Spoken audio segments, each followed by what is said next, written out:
कांग्रेस के बगैर बीजेपी को कोई चुनाव इस देश में नहीं हरा सकती। ऊंट बैठियो जाता है तो गधा से ऊंचा है। ये अति कर दिया कि आप ये कहे ही नहीं कि नीतीश कुमार के नेतृत्व में चुनाव लड़ेंगे या भावी मुख्यमंत्री यही है। मंच पर चिराग जी थे, ना तो उनकी चर्चा की, ना जीतन राम मांझी की चर्चा की। ललन बाबू को पैरेलल खड़ा कर दिए नीतीश जी के, बाहर नरेंद्र मोदी को मार दिए। नमस्कार, इनसाइडर लाइव देख रहे हैं आप।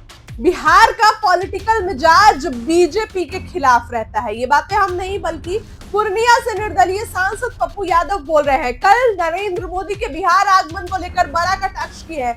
ये बोल रहे हैं कि किसानों को सौगात देने से क्या होगा। बिहार में जिस तरीके से पेपर लीक हो रहा है, बिहार में जिस तरीके से अपराध हो रहे हैं, महाकुंभ में लोगों को दिक्कत आ रही है, रेलवे स्टेशन पे भगदड़ मच रहे हैं, इस पर क्यों नहीं नरेंद्र मोदी बात करते हैं। महंगाई पे क्यों नहीं बात करते हैं, कटाक्ष करते हुए नजर आ रहे हैं। आपको ये भी बता दें कि इस साल चुनाव है।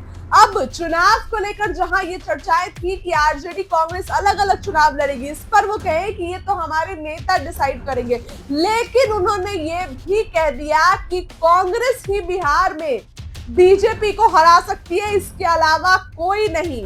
उन्होंने ये भी कहा कि ऊंट अगर बैठा भी रहता है तो गधे से ऊपर रहता है। अब पप्पू यादव ने किसी का नाम नहीं लिया, लेकिन किसको गधा बोल गए ये आपको भी पता है। पप्पू यादव का ये बयान आपको सुनाते हैं, जिसमें काफी कुछ कहते हुए नजर आ रहे हैं, सरकार को घेरते हुए नजर आ रहे हैं, पटना एयरपोर्ट पर भड़कते हुए नजर आ रहे हैं। क्या कुछ कह रहे हैं निर्दलीय सांसद पप्पू यादव, उनकी बात। सर, कांग्रेस के प्रभारी बोल रहे हैं तो उसका हम स्वागत करेंगे।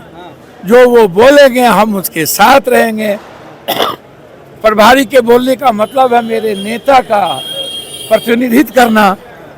प्रभारी का मतलब होता है नेता का प्रतिनिधित्व। सुलझे आदमी हैं।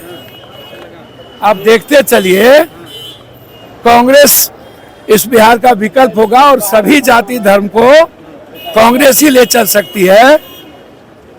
17 साल एनडीए और लोग जो राज किए हैं वो गलतफहमी में ना रहें।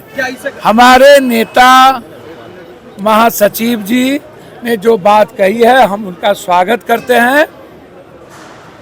जो भी निर्णय लेंगे हम कांग्रेस के साथ। क्या इससे घाटा होने वाला है आरजेडी से अलग अलग कांग्रेस चुनाव? अच्छा, हमने तो ये हम जानते नहीं है क्या होगा। हम तो ये नहीं कह रहे हैं कि अलग लड़ेंगे। हम कैसे कह सकते हैं? ये निर्णय हमारे नेता लेंगे, नेता के साथ हूँ। जो निर्णय पार्टी लेगी हम गिलहरी का काम करेंगे और हम खाद बनने को हम और कन्हैया दोनों तैयार। एक सवाल है, लालू यादव को लेकर कह रहे हैं कि चाहे जितना कुछ कर लीजिए मगर कांग्रेस को तो लालू यादव के इशारे पर ही चलना है। एनडीए के लोग शायद मैं इतना जानता हूँ, कांग्रेस के बगैर बीजेपी को कोई चुनाव इस देश में नहीं हरा सकती। ऊंट बैठियो जाता है तो गधा से ऊंचा है।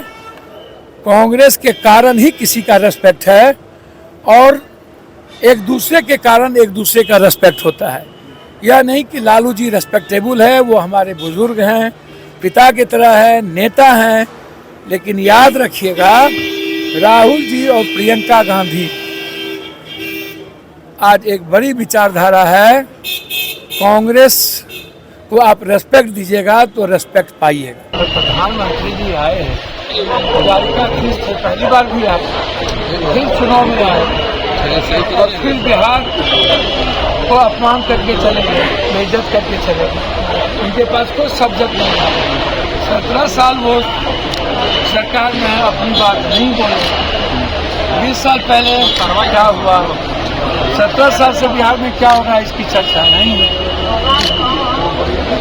उसके बाद आप सनातन राजनीति में आप अगले बार अयोध्या को जोड़े तो आप गए इधर बना इस बार सनातन के साथ किया है, शंकराचार्य को अपमानित किया है, हमारी आस्था को ठेस पहुंचाया है, भगवान को और सनातन को बेचा है। इसलिए जाइएगा। बिहार के परिप्रेक्ष्य में तो कोई बात बोले नहीं। एमएसपी का क्या हुआ, 1.25 करोड़ लोग बिहार से बाहर मजदूरी करने जाते हैं, कब फैक्ट्री होगी, कब मधेपुर की दूध फैक्ट्री बनेगी, रक्सौल मुजफ्फरपुर भागलपुर की फैक्ट्री कब होगी, जमालपुर की 3 हिस्सा रेलवे की फैक्ट्री प्रतिबंध हो गया, उसका क्या होगा, उस पर चर्चा हुई नहीं। सीट मिल पर चर्चा हुई नहीं, बंदूक और सिगरेट फैक्ट्री पर चर्चा हुई नहीं। जरा आप हमको बताइए, आप पेपर मिल पे चर्चा किए नहीं, बंद पड़े फैक्ट्री पे चर्चा किए नहीं, विशेष राज पे किए नहीं, तो आप किस पे किए? उन पे, जंगल राज पे। लालू यादव जी का डर दिखा करके कब तक सत्ता में? नीतीश कुमार जी के बगैर 7 जन्म में बीजेपी सत्ता में आ सकती है बिहार में। बिहार का पॉलिटिकल मिजाज बीजेपी के खिलाफ रहता है। वो आरक्षण पर कुछ नहीं बोले, जाति जनगणना पर कुछ नहीं बोले, बीपीएससी पर कुछ नहीं बोले, बच्चों के पेपर लीक पर कुछ नहीं बोले, हमारे बिहार के पर्यटन पर कुछ नहीं बोले, उन्होंने किसान की मंडी पर कुछ नहीं कहा। खाद 450 रुपया में मिलता है, 1800 रुपया उस पर नहीं बोले। आप आए, बिहार की जनता के पैसे से आपने मार्केटिंग किया। जो बीमा परियोजना कांग्रेस के विजन से आ रहा है, उसको भागलपुर में त्याग दिखाने आए थे। ये गणेश परिक्रमा करने, तो फिर चुहिया की चुहिया। नरेंद्र बाबू जी नीतीश कुमार को अपमानित किए। 1 साल बड़े हैं, बेटा था आपका, लाडला कह गए हैं। पहले डीएनए को गाली दिए, और फिर नीतीश कुमार जी को आपने कहा ये अपमानित करता है महिलाओं को, इससे दुष्ट कोई नहीं। पहले पूरे बिहार के डीएनए को गाली दी, और इस बार तो आपने अति कर दिया, लाडला करके। और ये अति कर दिया कि आप ये कहे ही नहीं कि नीतीश कुमार के नेतृत्व में चुनाव लड़ेंगे या भावी मुख्यमंत्री यही है। और मंच पर चिराग जी थे, ना तो उनकी चर्चा की, ना जीतन राम मांझी की चर्चा की। ललन बाबू को पैरेलल खड़ा कर दिए नीतीश जी के, बारे नरेंद्र मोदी जी मार दिए।